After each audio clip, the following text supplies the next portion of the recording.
आठवडा संपला आणि या सगळ्या आठवड्यामध्ये कांद्याच्या दरात वेगवेगळे बदल होत आहेत. अनेक ठिकाणी बाजारभाव घसरण होत आहे, तर काही ठिकाणी ते हळूहळू वाढताना दिसते आहे. या सगळ्यातून एकूणच शेतकरी गोंधळामध्ये आहे. आता लाल कांद्याचा विचार करायचा झाला तर लाल कांद्यासाठी हा काळ अतिशय कठीण आहे. मात्र रब्बी कांद्यासाठी सुद्धा थांबावं की विकावं हा प्रश्न आहे.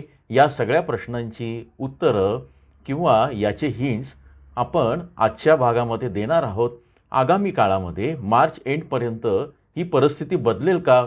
बाजारभाव वाढतील, घटतील आणि मग कांदा विकायचं, थांबायचं, काय करायचं?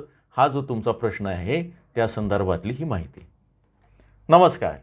ॲग्रो शिवारमध्ये आपल्या सर्वांचं स्वागत आहे. आज आहे रविवार 22 मार्च 2026. नेहमीप्रमाणेच पुढच्या आठवड्याचा आपण विचार करतोय, विश्लेषण करतो आहे आणि आज मी तुम्हाला आकडेवारीच्या जंजाळामध्ये फापट पसारा घेऊन काही फार अडकवणार नाही, काळजी करू नका. पण जे महत्त्वाचं आहे, मोलाचं आहे, त्याची माहिती तर दिलीच पाहिजे. त्यामुळे येणाऱ्या काळातले लाल आणि रब्बी कांद्याचे बाजारभाव समजून घेऊ. आज रविवारी आपण ज्या बाजार समित्या सुरू आहेत त्यांचा जर विचार केला तर एकाही बाजार समितीमध्ये सरासरी 1000पेक्षा जास्त बाजारभाव मिळालेले नाहीत. काल आणि आजच्या राज्यातल्या आवकेचा विचार केला असता काल रमजान ईदची सुट्टी होती आणि आज रविवारची सुट्टी होती. परिणामी आजची आवक संध्याकाळी 6पर्यंत जी होती ती 20 ते 21 हजार क्विंटल आणि कालची आवक 22 ते 23 हजार क्विंटल, ती अजून अपडेट झालेली नाही. पण एकूणच सुरुवात जेव्हा झाली या आठवड्यात तेव्हा आवक वाढली, नंतर ती कमी झाली, नंतर परत स्थिरावली आणि नंतर ती शुक्रवारपर्यंत 2.5 लाखांपर्यंत आली. मागच्या आठवड्याच्या तुलनेत घटलेली आहे. आवक घटल्यानंतर बाजारभाव वाढायला पाहिजे पण ते वाढत नाही. त्याची काय कारणं आहे ते मागच्या 2 व्हिडिओमध्ये किंवा त्याच्या आधी पण मी सांगितलेलं आहे आणि येणाऱ्या काळामध्ये सुद्धा या संदर्भातला दुसरा तिसरा भाग मी करणार आहे. आता एकूण राज्याचा ट्रेंड जर बघितला तर मार्च अखेरपर्यंत बाजारभाव वाढतील का? हा जो तुमचा प्रश्न आहे, या सगळ्याचं उत्तर एकाच ओळीत द्यायचं झालं तर दरामध्ये घट किंवा स्थिरता राहील.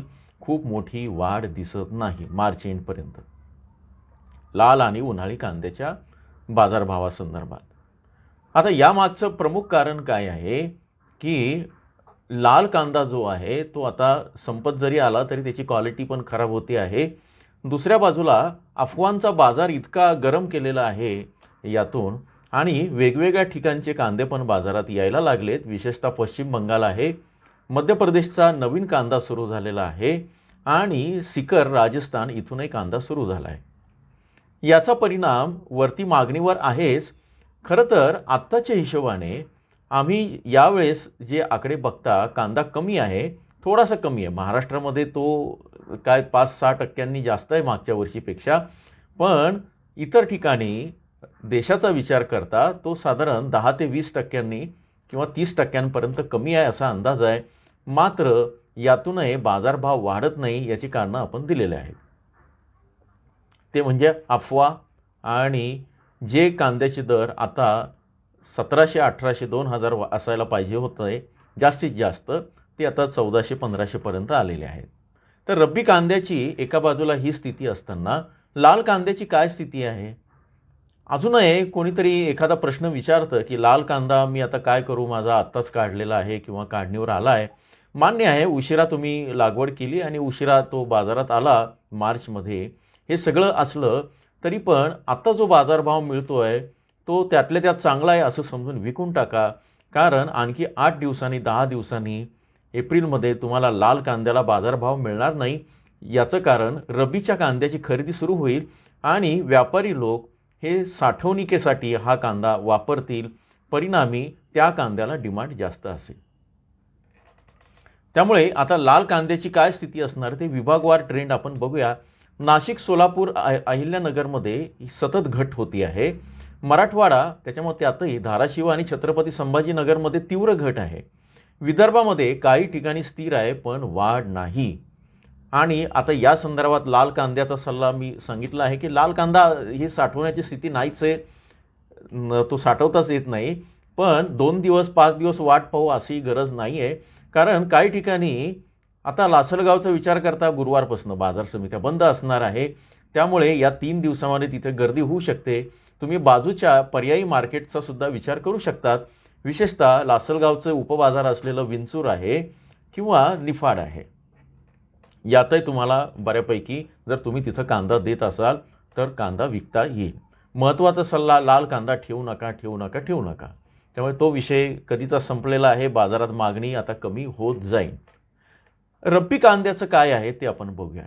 रब्बी कांद्याचे बाजारभाव वाढतील का? वाढण्याची स्थिती होती, पण कालच्या या एका मेसेजमुळे अचानक ट्विस्ट आला आणि ती पण स्थिती आता जी संभाव्य दर होते ते कमी होण्याची शक्यता आहे.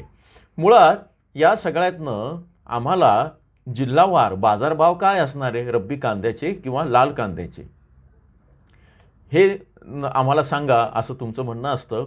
जिल्हावार संभाव्य दर काय असणार, लाल कांदा, लोकल कांदा आणि रब्बी कांदा, आणि मग तो विकायचा का, कसा विकायचा किंवा कसा साठवायचा, या संदर्भात अगदी डिटेल आकडेवारीसह विश्लेषण, शास्त्रशुद्ध विश्लेषण आपण केलेलं आहे. त्यासाठी जॉईनच्या बटनावर क्लिक करून तो व्हिडिओ तुम्हाला बघता येईल. अनेक शेतकरी त्याचा फायदा घेत आहेत, जे अतिशय गांभीर्यानं शेती या विषयाकडे पाहतात आणि त्यातही कांद्याची शेती आणि कांद्याचे बाजारभाव, कांद्याच्या मार्केटबद्दल ज्यांना अतिशय उत्सुकता असते, शिकण्याची जी अशी हे आहे, उबळ आहे, त्या सगळ्या लोकांसाठी आपण एक कोर्स पण आणलेला आहे. कांद्याच्या संदर्भात कांद्याचे ट्रेंड कसे ओळखायचे, तुम्ही गोल्ड मेंबरशिप घेऊ शकतात. अनेकांनी त्याचा फायदा घेतला आहे. मात्र अतिशय गंभीरपणे तुम्ही कांद्याचे बाजारभाव जॉईनच्या बटनावर क्लिक करून दर आठवड्याला ते बघू शकतात. या संदर्भात आता इथे मी फार चर्चा करणार नाही. आता पुढचं आपण बघूया. रब्बी कांद्याचा ट्रेंड काय आहे, तर आता पश्चिम महाराष्ट्र म्हणजे पुणे, सांगली, कोल्हापूर इथे स्थिर ते हलकी सुधारणा आहे. उत्तर महाराष्ट्रामध्ये नाशिक आणि जळगावमध्ये रब्बी कांद्याचे दर स्थिर आहेत. थोडीशी सुधारणा मागच्या आठवड्यात होती, म्हणजे कमी झाले, परत वाढले, स्थिर राहिले. विदर्भ, नागपूर आणि चंद्रपूर इथे स्थिर ते थोडी वाढीची शक्यता आहे. मराठवाड्यामध्ये मात्र कमजोर स्थिती आहे आणि कमजोर ते स्थिर अशी आहे, म्हणजे थोडंसं कमजोर होईल, नंतर ते स्थिरावतील, कमी होतील. नाशिकमध्ये 1 रुपया 2 रुपये वाढून ते आता जास्तीत जास्त बाजारभाव 1500 पर्यंत गेले होते काल. मात्र आगामी काळामध्ये या सगळ्या अफवांच्या बाजारामुळे किंवा आणखी वेगवेगळे जे घटक आहेत त्यातून ते स्थिर राहू शकतात किंवा कमी राहू शकतात. निष्कर्ष काय, तर रब्बी कांद्याचे दर या मी सांगितलेल्या विभागामध्ये पडणार नाही, पण झपाट्याने वाढही नाही. आता सल्ला आहे, रब्बी कांदा एकदम बाजारात आणू नका. 2 ट्रॅक्टर 5 ट्रॅक्टर टप्प्याटप्प्याने विका आणि चांगली सोय असल्यास साठवून ठेवा. या संदर्भातला अगदी बारकाईनं सल्ला मी मेंबरशिपच्या व्हिडिओमध्ये आज दिलेला आहे. तुम्ही जॉईनच्या बटनावर क्लिक करून बघू शकता. एक महत्त्वाचं आहे, काही शेतकऱ्यांनी माझ्या निदर्शनास आणून दिलं की एक कोणीतरी कृषी गाथा काहीतरी नावाचा चॅनल आहे आणि तो AI व्हिडिओ तयार करून आपले व्हिडिओ जसेचे तसे तो वापरतो. त्यांनी हॅशटॅग वापरले होते आणि त्यांना मी सूचना पण दिली होती की तुम्ही ओरिजिनल कंटेंट असेल, तुम्ही तुमचं काय द्या, ॲग्रोशिवार तुमच्यावर कारवाई करेल. ॲग्रोशिवार हे रजिस्टर्ड चॅनल आहे आणि MSMEच्या अंतर्गत त्याची नोंद झालेली आहे. ॲग्रोशिवार हा ब्रँड पण आणि मीडिया शिल्पच्या अंतर्गत ते चालतं. त्यामुळे कुणी असं प्रयोग करू नये. तुम्हाला करायचं असेल तर तुम्ही स्वतःची माहिती घ्या, म्हणजे काहीतरी AIचा वापर करायचा, आमचीच माहिती घ्यायची. त्यातनं शेतकऱ्यांचा भरोसा जो आहे तो काय तुमच्यावर हे होणार नाही. अनेक काही चांगले चांगले चॅनल आहे की ते ओरिजिनल कंटेंट देतात. पाथर्डी तालुक्यातले एक शेतकरी आहे, पाथर्डी पिंपळगावचे, शरद म्हस्के नावाचे किंवा तेजस म्हस्के, हे मागच्या 5 ते 6 वर्षांपासून माझा बळीराजा नावाचं चॅनल चालवतात आणि तिथे सकाळी तुम्हाला अतिशय चांगल्या पद्धतीनं बाजारभाव आणि त्याची माहिती मिळत असते. अगदी थोडक्यात ते देत असतात. त्यांचा एक पॅटर्न आहे. बरेचदा ते स्वतः समोर येतात, बरेचदा ते माहिती पण देतात. अनेक यूट्यूबर आहे, काही पिंपळगावला आहे, काही अहिल्यानगरमध्ये श्रीरामपूरला आहे, आळेफाट्याला आहे. हे यूट्यूबर अतिशय मेहनत घेऊन त्या बाजारामध्ये जातात, तुम्हाला लाईव्ह बाजारभाव दाखवतात आणि शक्य झाल्यास तिथल्या व्यापाऱ्यांशी किंवा शेतकऱ्यांशी बोलून हे कुठलं बियाणं आहे, काय आहे, या संदर्भातली माहिती देतात. तर हे जे आहे माझा बळीराजा चॅनल असेल किंवा हे सगळे यूट्यूबर असेल, हे स्वतः मेहनत घेऊन स्वतः प्रत्यक्ष फील्डवर जाऊन त्या पद्धतीनं माहिती घेत असतात आणि स्वतः चेहरा दाखवतात. त्यामुळे शेतकऱ्यांना त्याच्यावर विश्वास बसतो. ॲग्रोशिवारनी सुद्धा असाच विश्वास संपादन केला आहे मागच्या वर्ष सव्वा वर्षात. आपण जे आकडे सांगतो ते कुठल्यातरी भविष्यावर आधारित किंवा काहीतरी आकाशात पाहून वगैरे असं सांगत नाही. आपण जी शास्त्रशुद्ध पद्धत आहे कृषी अर्थशास्त्राच्या माध्यमातून त्या पद्धतीचा वापर करून आपण ॲग्रोशिवार मॉडेल डेव्हलप केलेले आहे आणि तेच तुम्हाला सांगत असतो. हा सगळा अधिकृत डेटा आहे आणि प्रत्यक्ष मी तुमच्या समोर आहे. ए आयचं मॉडेलचं काही प्रश्नच नाही. अनेक जण माझ्याशी फोनवरही बोलत असतात. ज्यांना शक्य आहे त्यांना मी फेसबुकवर उत्तरही देत असतो.